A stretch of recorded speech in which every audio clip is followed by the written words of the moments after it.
আসসালামু আলাইকুম সপ্তম শ্রেণীর শিক্ষার্থীরা, আশা করছি তোমরা সবাই ভালো আছো। মার্ঝান্স একাডেমিতে তোমাদের স্বাগতম। গত ক্লাসে আমরা নতুন দেশ কবিতাটি আলোচনা করেছি। আজকে নতুন দেশ কবিতার শব্দার্থ, পাঠ পরিচিতি, কবি পরিচিতি এবং এর প্রশ্নোত্তরগুলো নিয়ে আলোচনা করব।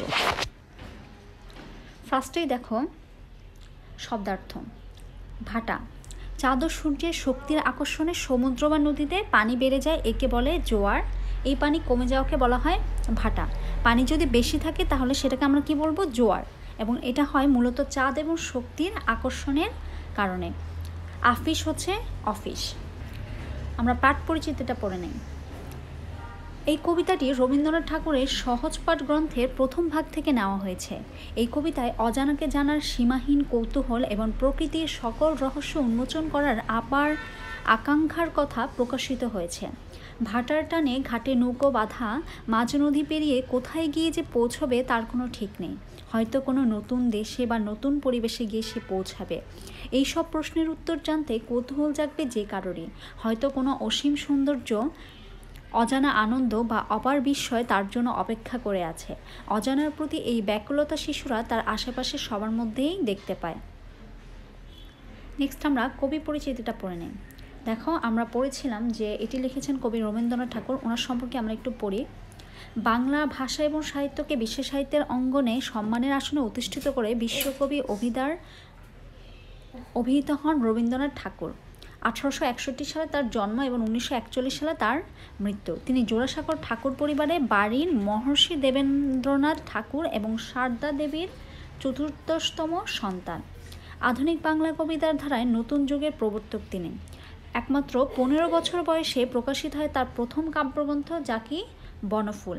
গীতাঞ্জলি তার আরও কিছু কবিতার স্ব-অনুদিত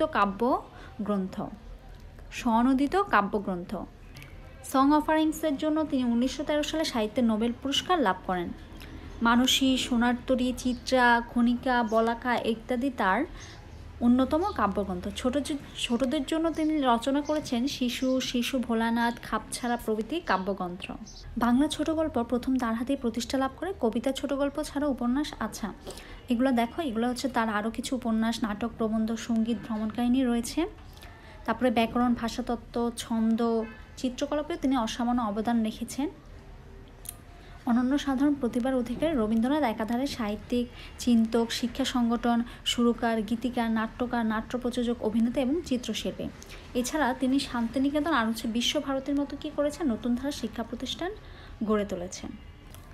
তারপর দেখো, এখানে কিছু কর্ম অনুশীলন দেওয়া রয়েছে। বলেছে তোমার কল্পনার দেশের একটি বর্ণনা প্রস্তুত করো। তুমি তোমার কল্পনার একটা দেশের বর্ণনা দিবে, তোমার এলাকার যে প্রাকৃতিক পরিবেশ সেই সম্পর্কে একটা বর্ণনা দিবে, এবং সর্বশেষ তুমি যে অঞ্চলে ভ্রমণ করেছো, মানে তুমি যদি কোথাও ঘুরতে যাও সেই সম্পর্কে তুমি বর্ণনা দিতে পারো। এটা তুমি তোমার নিজের ভাষায় লিখবে। নেক্সট দেখো, আমি বহু নির্বাচনী প্রশ্নগুলো একটু সলভ করে দিচ্ছি। জলের ধারে কি দাঁড়িয়ে আছে? নারিকেল বন।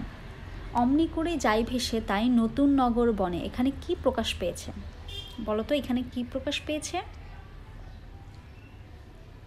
অজানা আনন্দ আর অপার বিস্ময়, 2 নাম্বার।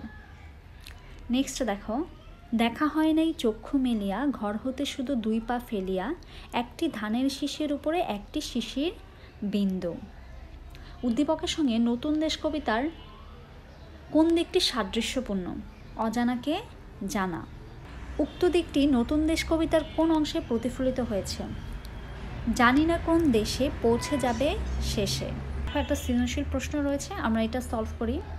শীতের ছুটিতে বাবা মায়ের সঙ্গে হৃদিতা বেড়াতে যায় সেন্ট মার্টিন দ্বীপে। সেখানকার সামুদ্রিক প্রবাল, সারি সারি নারিকেল গাছ, মাছ ধরার বড় বড় নৌকো ওর মনে কৌতূহল জাগায়।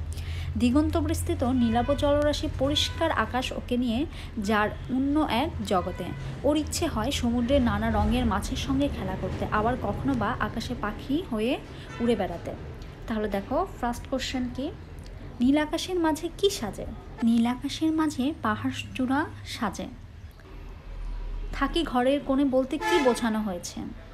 থাকি ঘরের কোণে বলতে নতুন দেশ কবিতার ছেলেটি নিজের বাড়িতে আবদ্ধ থাকার কথা বলা হয়েছে। নতুন দেশ কবিতার ছেলেটি প্রতিদিন ঘাটে এসে নৌকা দেখে নৌকা ভাটার টানে মাঝ নদীতে চলে গেছে। নতুন কোনো দেশ বা নগর অভিমুখে পাড়ি জমিয়েছে। ছেলেটির মনে সেই নতুন দেশ, দেশের মানুষ সম্পর্কে কৌতূহল জাগে। তার মনে স্বাদ জাগে নৌকার মতো সেও ভেসে ভেসে নতুন দেশে যাবে।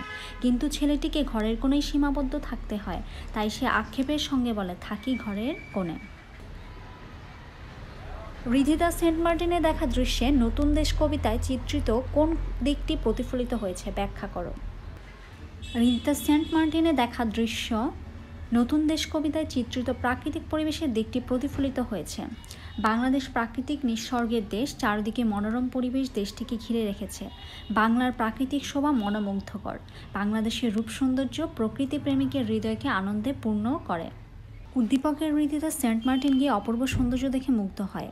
সে সেখানে সামুদ্রিক প্রবাল, সারি সারি নারিকেল গাছ, মাছ ধরার বড় বড় নৌকা দেখে। দিগন্ত বিস্তৃত সমুদ্রের জল, মাথার উপর পরিষ্কার আকাশ দেখে হৃদিতা এক অন্য জগতে হারিয়ে যায়।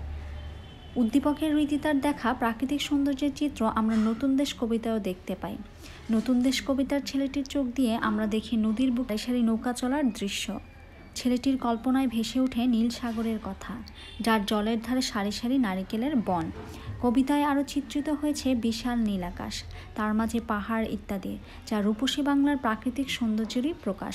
তাই বলা যায় রিধিতা সেন্ট মার্টিনে দেখা দৃশ্যে নতুন দেশ কবিতায় চিত্রিত প্রাকৃতিক পরিবেশের দিকটি প্রতিফলিত হয়েছে। নেক্সট, উদ্দীপকটি যেন নতুন দেশ কবিতার মূল ভাবকে ধারণ করেছে সেই উক্তিটি হচ্ছে যথার্থ, সেটা মূল্যায়ন করো। উদ্দীপকটি যেন নতুন দেশ কবিতার মূল ভাবকে ধারণ করে আছে, উক্তিটি যথার্থ। শিশু কিশোররা সাধারণত কল্পনাপ্রবণ। কল্পনার জগতে গিয়ে স্বপ্ন বুনতে ওরা ভালোবাসে। ওরা পৃথিবীর সব কিছু নিজের মতো করে দেখতে চায়, বুঝতে চায়, পৃথিবীর সব সৌন্দর্য উপভোগ করতে চায়, প্রকৃতির মাঝে হারিয়ে যেতে চায়। নতুন দেশ কবিতায় এমনই এক কিশোর ছেলের অজানাকে জানার সীমাহীন কৌতূহল এবং প্রকৃতির সব রহস্য উন্মোচন করার আকাঙ্ক্ষা প্রকাশ পেয়েছে। ছেলেটি তার কৌতূহল থেকে প্রকৃতিকে নিজের মতো করে কল্পনা করে নিয়েছে। কল্পনার মধ্য দিয়ে সে তার অজানা দেশের চিত্র এঁকেছে। ছেলেটির এই কল্পনার জগৎ সৃষ্টি এবং প্রকৃতির অজানার প্রতি টান উদ্দীপকের হৃদিতার মধ্যেও বিদ্যমান। হৃদিতাও প্রাকৃতিক পরিবেশ দেখে মুগ্ধ হয়, ওরও ইচ্ছে হয় মাছের সাথে খেলতে, পাখি হয়ে উঠতে।